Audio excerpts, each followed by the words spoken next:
7 affair is the sexual addiction affair. The questions that we ask to determine whether your affair type is the sexual addiction affair type is: are you addicted to drugs, alcohol, food, or any other substance? Do you engage in compulsive sexual behavior, such as compulsive pornography watching, such as compulsive cybersex? Do you engage in numerous one-night stands or brief affairs? Have you had affairs throughout your relationship, throughout your relationships? Did either one of your parents suffer from sexual addiction?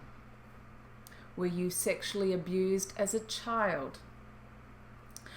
Answering yes to a lot of these questions may indicate that the affair type was a sexual addiction affair type. And what that means is that the cheater will need to go along and you'll need to go and see a medical doctor and get into therapy for sexual addiction.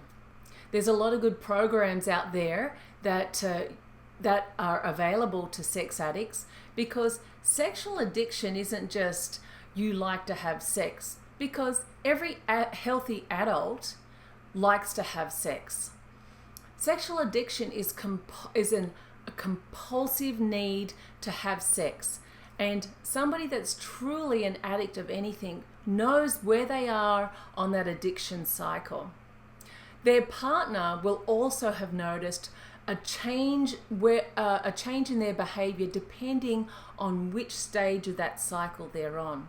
And quite frequently, sex addicts, once they are in treatment for sexual addiction and maybe they recover from that, they're also prone to other types of addictions. And this is why getting into treatment programs is really important for the addict or someone who has an addictive personality type. People think that sex addicts and people in marriages with sex addicts have a very low probability of successfully overcoming this infidelity recovery, but that's not true. We have found, and I've personally found and worked with couples who are sex addicts that can, once they understand the true nature of addiction, once they work out ways that they can lean into each other and really get that medical treatment and get into different treatment programs and redefine boundaries and get some rules and really improve the quality of their own friendship, their marriages are rock solid and quite strong as well.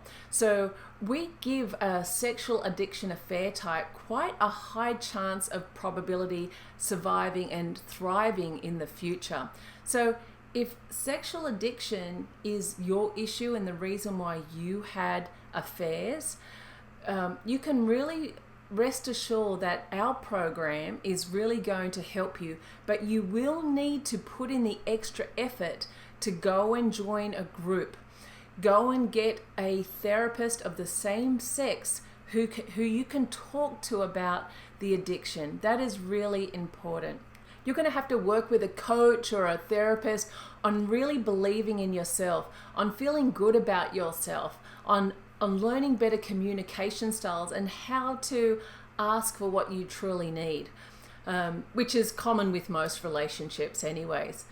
So if you find yourself in this predicament in your marriage, don't listen to what other people are saying and saying that there's no chance for you to survive a sexual addiction affair type, or that your partner's a sex addict and he'll never change or she'll never change. It's true, the nature of an addict will always be plagued with different types of addictions, but that isn't reason enough to give up on your marriage and your family. Go and seek help for the addiction. Follow through the 7-step process so you can rebuild the marriage and fight for your marriage, because the reasons why you fell in love in the first place are still there. There's still a lot of love in this relationship, and it's just about understanding the addiction process and getting some hard boundaries in there, and then everyone can really enjoy their marriage.